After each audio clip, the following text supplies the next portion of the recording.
1 Samuel capítulo 15, versículo 23. Porque a rebelião é como o pecado de feitiçaria, e a obstinação é como iniquidade e idolatria. Porquanto tu rejeitaste a palavra do Senhor, Ele também te rejeitou a ti, para que não sejas rei. Essa é a quinta mensagem, lidando com o seguinte: descobrindo a fonte da nossa depressão. Descobrindo a fonte da nossa depressão. Contra o conselho geral do mundo, existe muita depressão que é auto-infligida. Então, enquanto existe a possibilidade de nascer com uma desordem física, ou mental, ou emocional, algo involuntário. Em muitos casos, a depressão é o resultado da nossa própria atitude para com a vida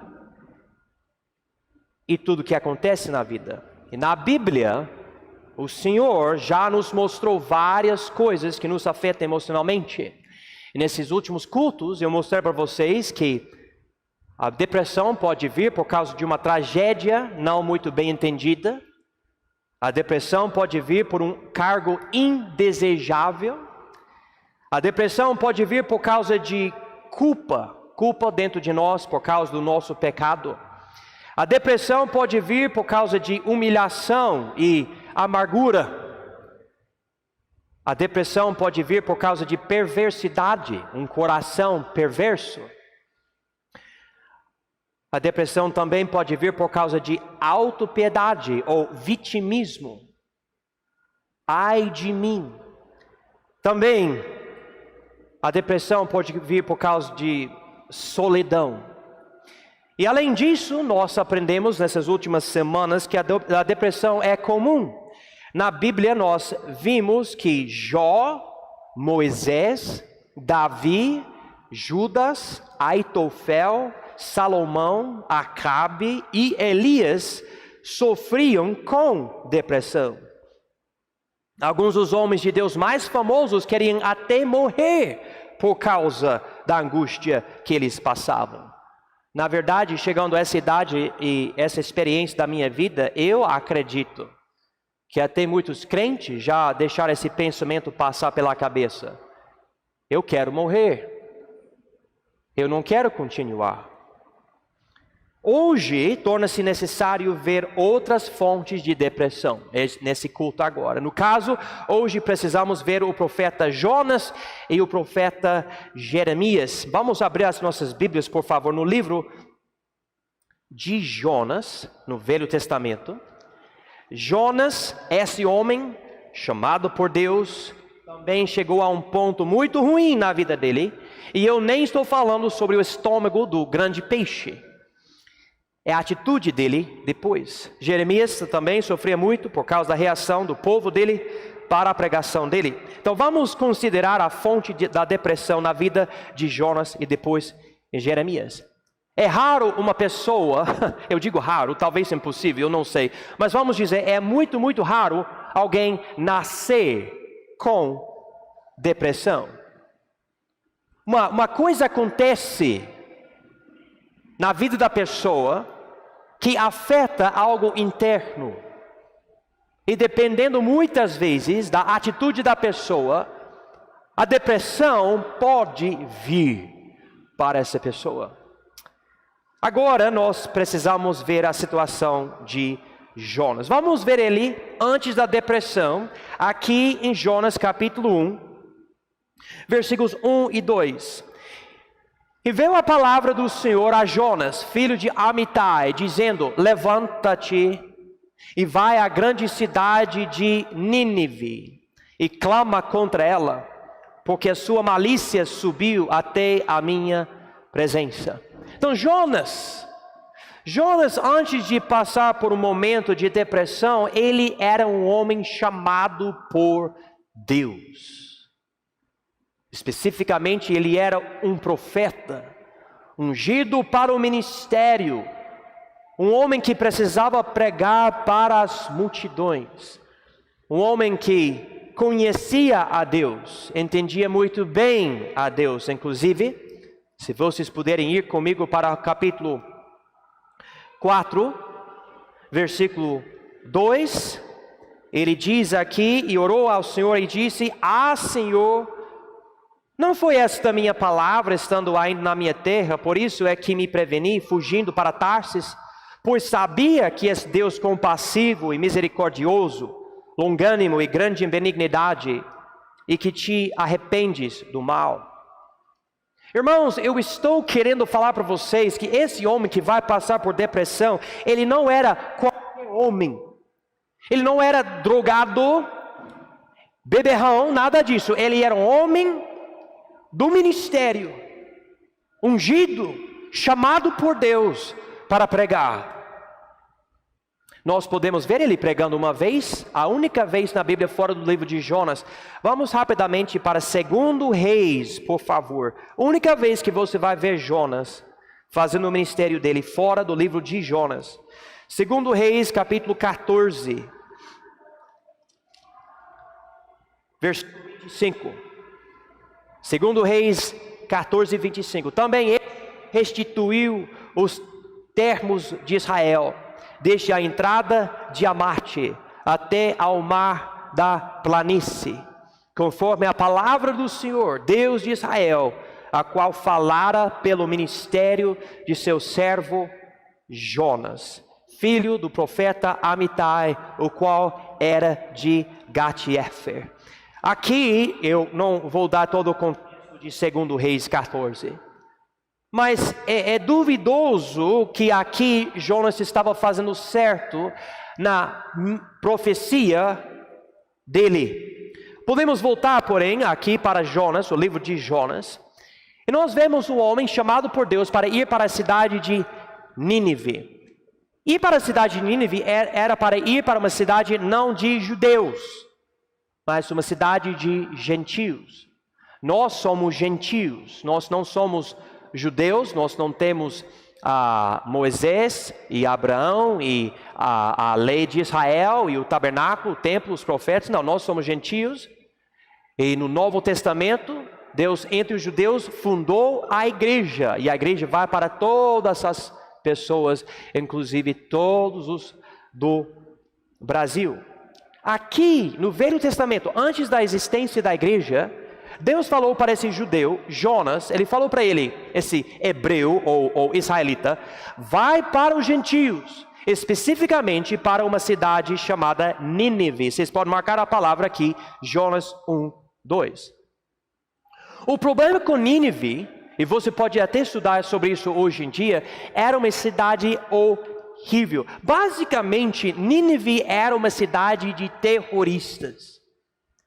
Quem aqui já viu esses muçulmanos no Iraque com armas, matando pessoas, dando tiros nas cabeças das pessoas no Iraque, especialmente uns anos atrás? Coisas eu pessoalmente nem assisto, eu não aguento, não quero ver, eu sei que acontece, eu não quero ver. Não quero ver.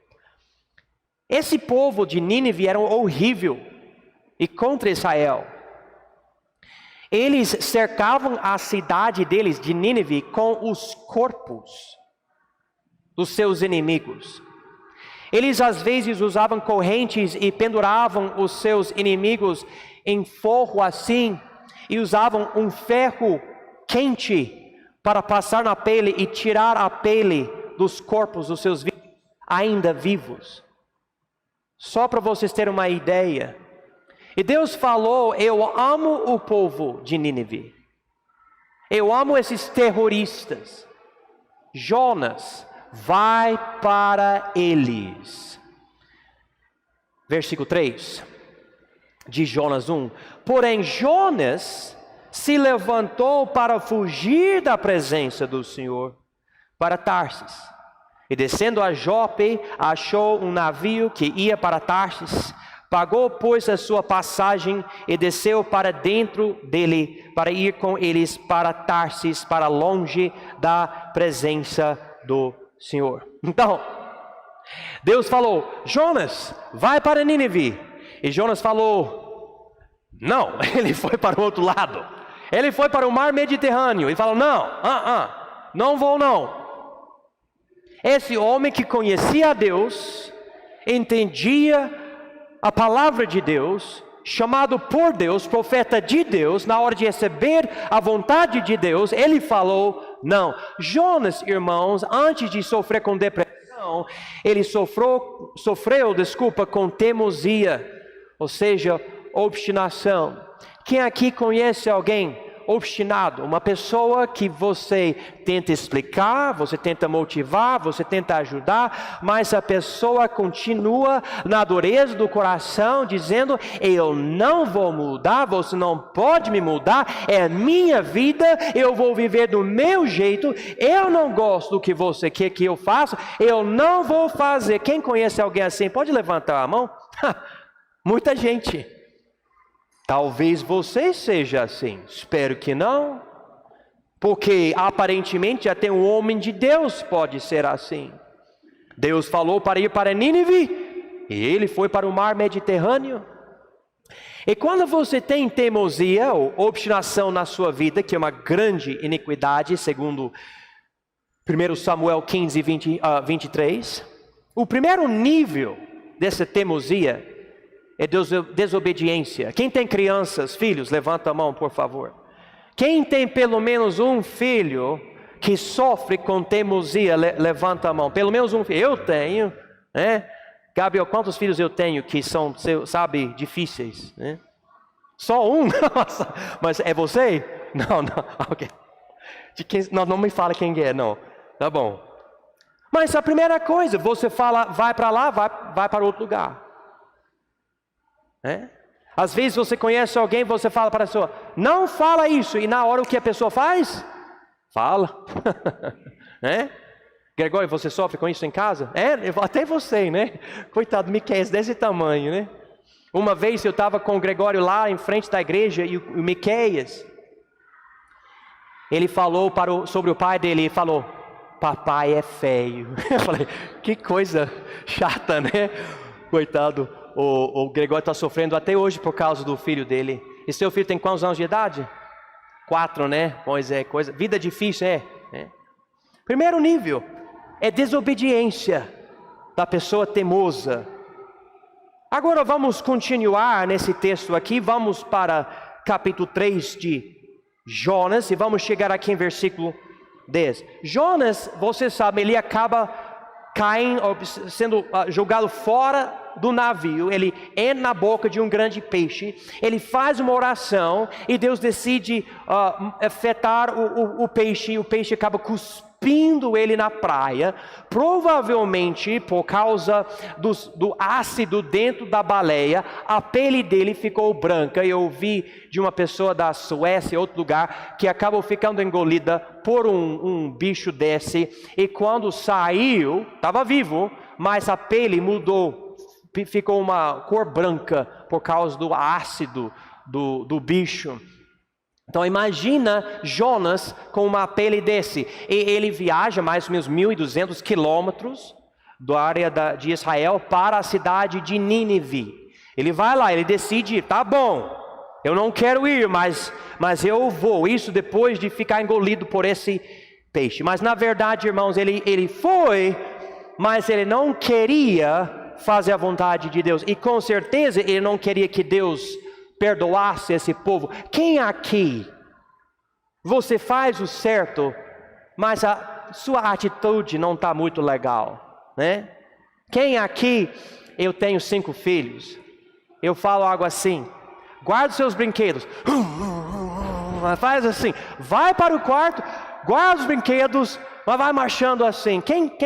Quando você era criança, você fez uma coisa dessa? Levanta, mas eu quero ver pessoas sinceras hoje. Levanta bem, isso mesmo, exatamente, um coração teimoso. Então você vai assim marchando para o seu quarto desse jeito. Bom, você vai, mas na verdade você não quer. E Jonas, ele foi para Nínive desse jeito. Então vamos chegar aqui, Jonas 3, versículo 10 diz: e Deus viu as obras deles, como se converteram do seu mau caminho, e Deus se arrependeu do mal que tinha anunciado lhes faria, e não o fez. Então aqui nesse caso, ele pregou poucas palavras, e o povo, do rei até a pessoa mais nova que conseguiu, acabou se arrependendo. Era um avivamento dramático, algo incrível. Absolutamente o oposto do desejo de Jonas. Todo mundo se arrependeu. E Jonas sabia, se o povo se arrepender, Deus vai perdoar. Capítulo 4, versículo 1. Mas isso desagradou extremamente a Jonas, e ele ficou irado, né? E orou ao Senhor e disse: Senhor, não foi esta minha palavra estando ainda na minha terra? Por isso é que me preveni, fugindo para Tarsis, pois sabia que és Deus compassivo e misericordioso, longânimo e grande em benignidade, que te arrependes do mal. Peço-te, pois, ó Senhor, tira-me a vida, porque melhor me é morrer do que viver. E disse o Senhor: faze bem, que assim te ires. Então, nós podemos ver o segundo nível da teimosia aqui na Bíblia, é ira ou raiva. Você pode ver a palavra irado em capítulo 4, versículo 1, a palavra íris em versículo 4, e a palavra íris novamente em versículo 9. Deus viu uma mudança novamente em Jonas. Ele queria uma coisa, e quando Deus não deu para ele, ele ficou com raiva, irado. Eu não gosto disso, eu não aceito isso. Versículo 9. Então disse Deus a Jonas: fazes bem que assim te ires, por causa da aboboreira. Deus está agora esquadrinhando o coração dele, querendo entender ele. Deus já sabe, mas isso era mais para ajudar Jonas. Mas ele já não estava querendo mais nem conversar com Deus. Ele fala umas palavras curtas. Ele chega, irmãos, agora no terceiro nível.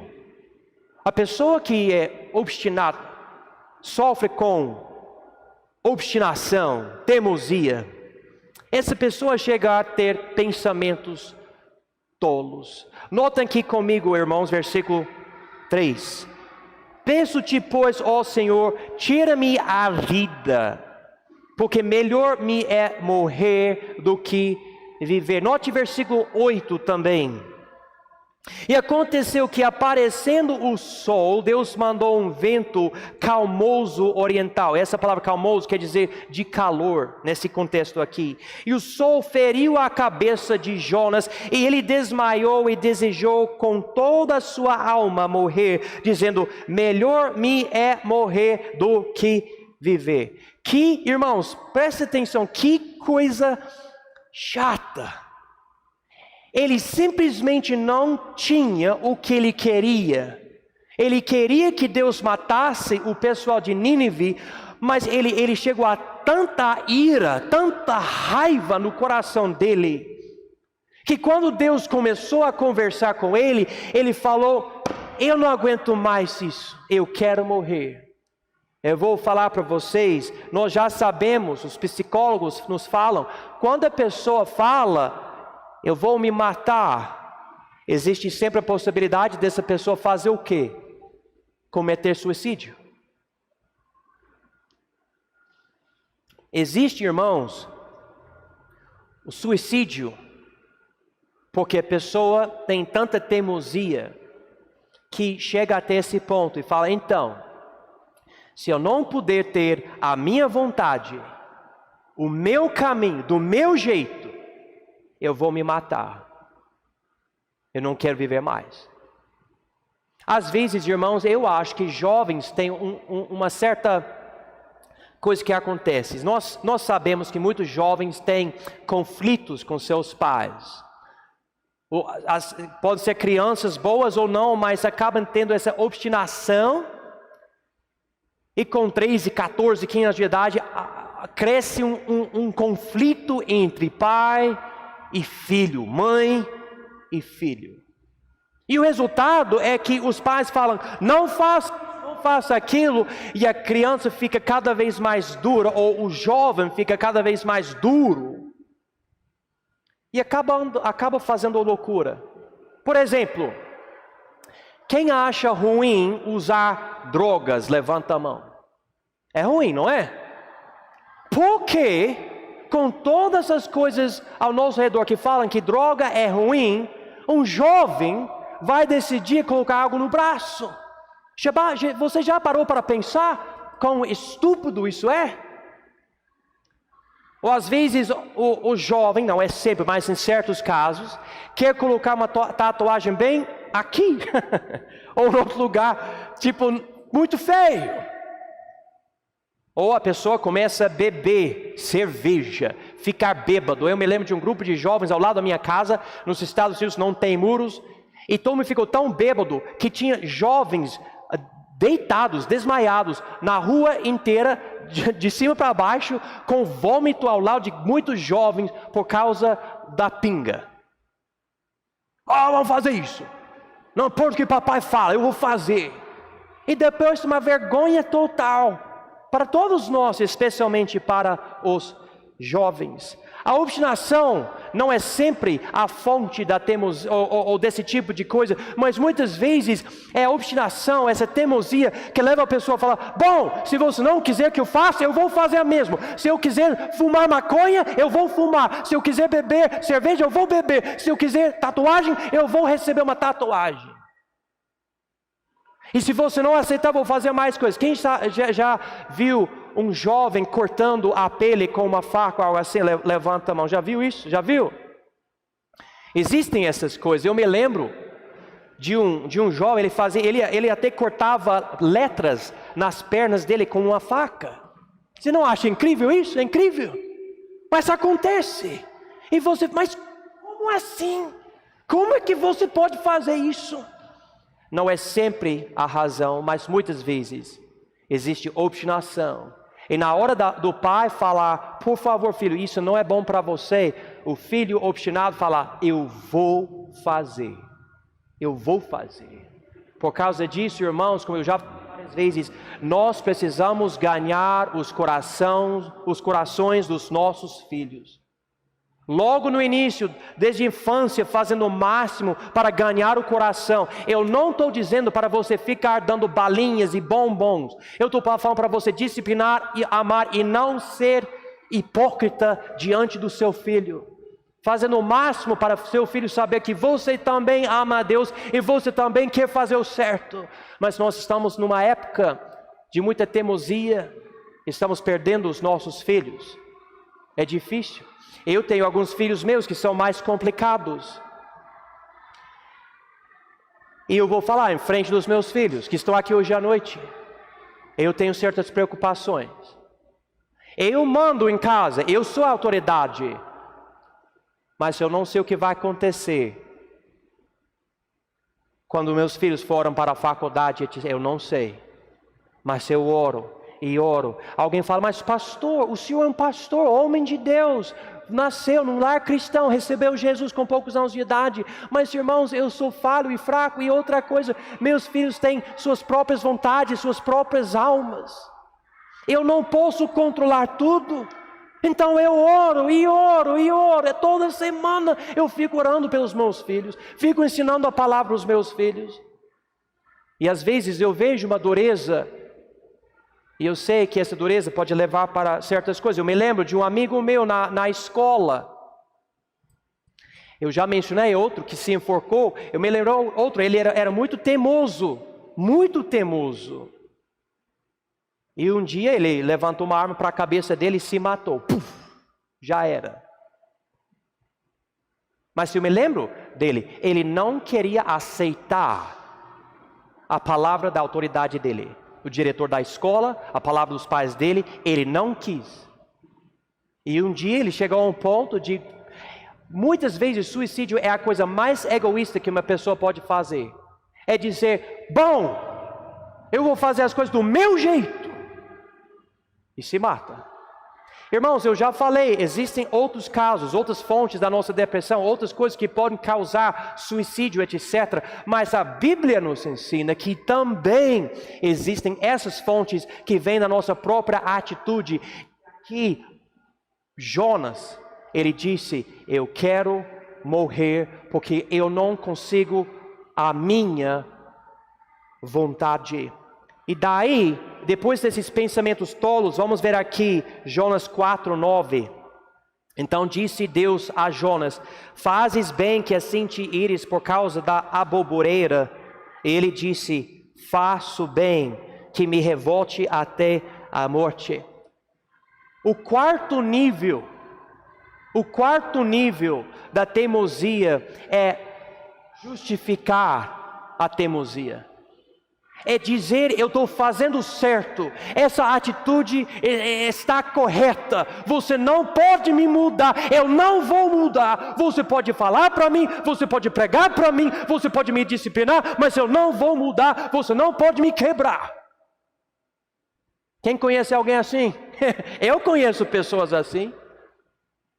Às vezes eu e minha esposa, se vocês ouvissem as nossas conversas, às vezes atrás da porta do nosso quarto, nós dois estávamos basicamente chorando.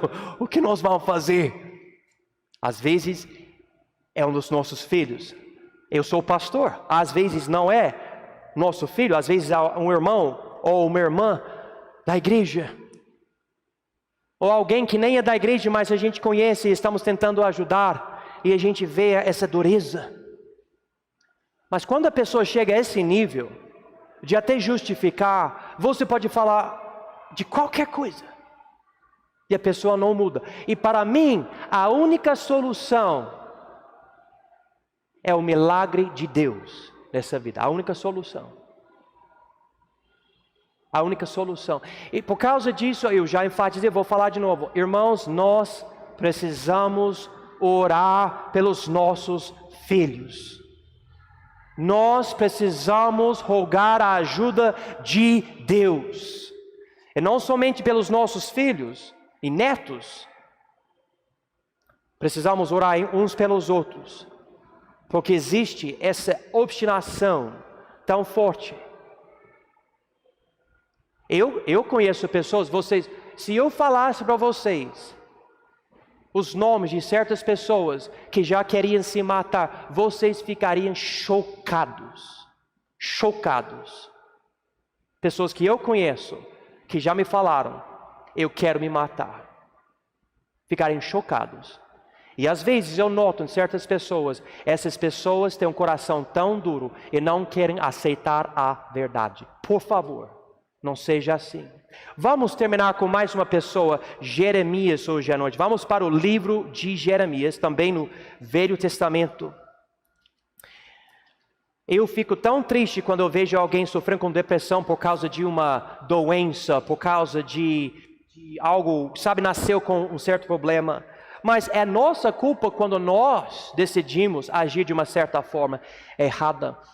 Aqui, irmãos, Jeremias, também outro profeta chamado por Deus. Inclusive, vamos notar aqui Jeremias 1:1. Palavras de Jeremias, filho de Ilquias, um dos sacerdotes que estavam em Anatote, na terra de Benjamim. Jeremias, irmãos, ele, segundo esse versículo, ele era um sacerdote. Ele trabalhava no templo, ele oferecia os sacrifícios e ajudava com as coisas da adoração de Deus em Israel. Então, a vida dele era uma vida religiosa, vida boa. Além disso, vamos notar aqui, versículos 4 e 5. Assim veio a mim a palavra do Senhor, dizendo: antes que te formasse no ventre, te conheci. E antes que saísse da madre, te santifiquei. As nações te dei por profeta. Que coisa! Já era um sacerdote de Israel. E com esse cargo, Deus fala para ele: agora eu quero que você seja também um profeta em Israel. Que bênção, né? Deus querendo tanto usar Jeremias. Se eu não me engano, ele tem aqui o maior livro do Velho Testamento. Se você contar as palavras, tem mais palavras aqui do que o próprio livro dos Salmos, esse livro de Jeremias. Jeremias, então, ele era o sacerdote e profeta, mas também ele tem um apelido, Jeremias.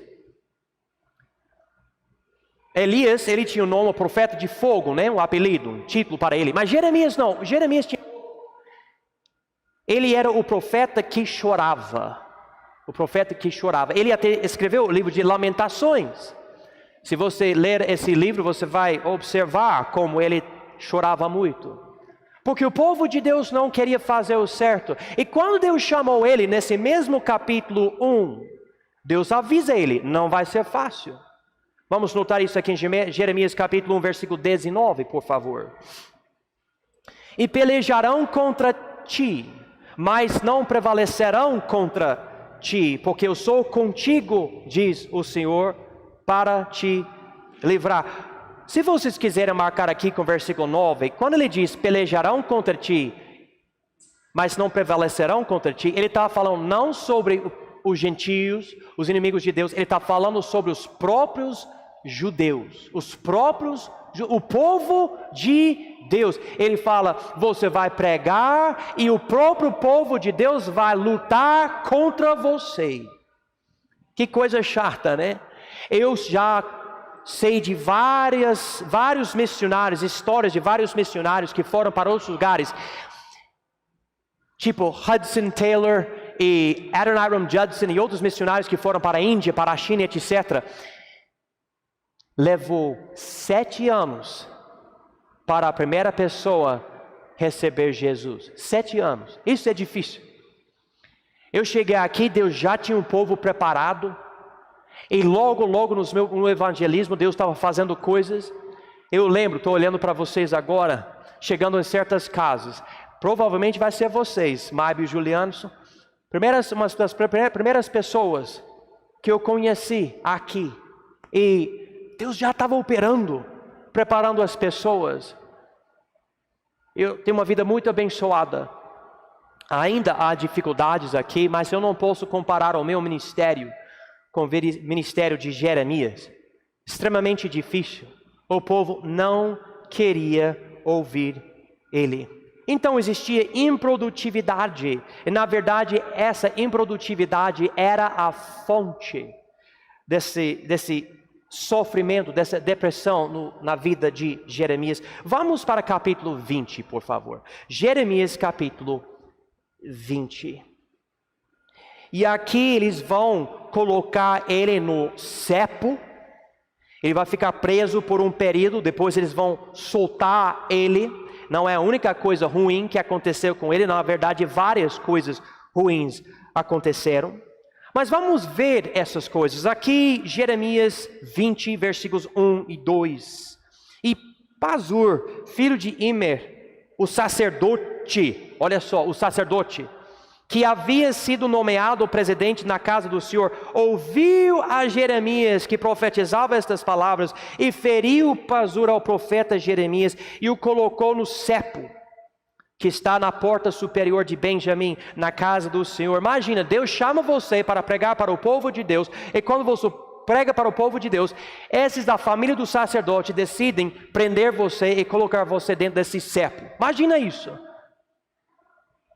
E é isso que aconteceu. Então Jeremias, com esse ministério, ele sofria perseguição do próprio povo de Deus. Eu lembro o maior avivamento que aconteceu nos Estados Unidos, eu lembro por meio de livros, aconteceu pela pregação do pastor Jonathan Edwards. Quem já ouviu esse nome? Maior pastor nos Estados Unidos de todas as épocas. Ele pregou a mensagem: pecadores nas mãos de um Deus irado. As pessoas ficavam com tanto medo de cair no inferno durante o culto que seguravam os bancos e as mãos se tornaram brancas com medo durante o culto. Transformou os Estados Unidos 1700 e alguma coisa. O avivamento espalhou nos Estados Unidos através do ministério dele. Esse mesmo homem tão usado por Deus para acordar o povo para a verdade do pecado, um dia ele disse: a ceia do Senhor não é para todos, é somente para os salvos. E a própria igreja expulsou ele e falou: nós não aceitamos isso. Ele falou: mas está na Bíblia. Eles falaram: tá bom, mas a gente não aceita. Esse homem de Deus foi expulso da igreja dele. Não é triste isso? Muito triste. E aqui Jeremias, rejeitado pelos judeus, perseguido pelos judeus. Agora vamos notar aqui versículos 7 e 8 de Jeremias 20. Persuadiste-me, ó Senhor, e persuadido fiquei. Mais forte foste do que eu, e prevaleceste. Sirvo de escárnio todo dia. Cada um deles zomba de mim. Porque desde o que falo, grito, clamo, violência e destruição, porque se tornou a palavra do Senhor um opróbrio, ludíbrio todo o dia. Então era para ele pregar: vocês estão destruindo, vocês têm vidas violentas, há muito pecado em vocês. E claro, o povo não gostou. Igual que acontece muitas vezes hoje em dia, só que ficou bem mais complicado para ele. Ele estava sendo zombado. Pessoas falam mal dele, ele só prega a mesma coisa. Sabe por que ele pregava a mesma coisa? Porque o povo não mudou. Eu me lembro de um pastor, eles chamaram ele para pregar, ele se tornou o pastor da igreja, e domingo de manhã ele pregou uma mensagem, as pessoas falaram: amém, pastor, boa mensagem. Domingo à noite pregou a mesma mensagem, eles falaram: estranho, mas amém, pastor. Quarta-feira, mesma mensagem. Agora as pessoas estão assim: que é isso? 3 vezes mesma mensagem. Domingo que vem, domingo de manhã, mesma mensagem. Domingo à noite, mesma. Olha, chegou a um ponto que o povo falou: pastor, essa mensagem é maravilhosa, mas é a mesma mensagem, nós queremos ouvir outra coisa. Ele falou: quando vocês colocarem em prática o que eu prego, eu vou pregar a próxima mensagem, né?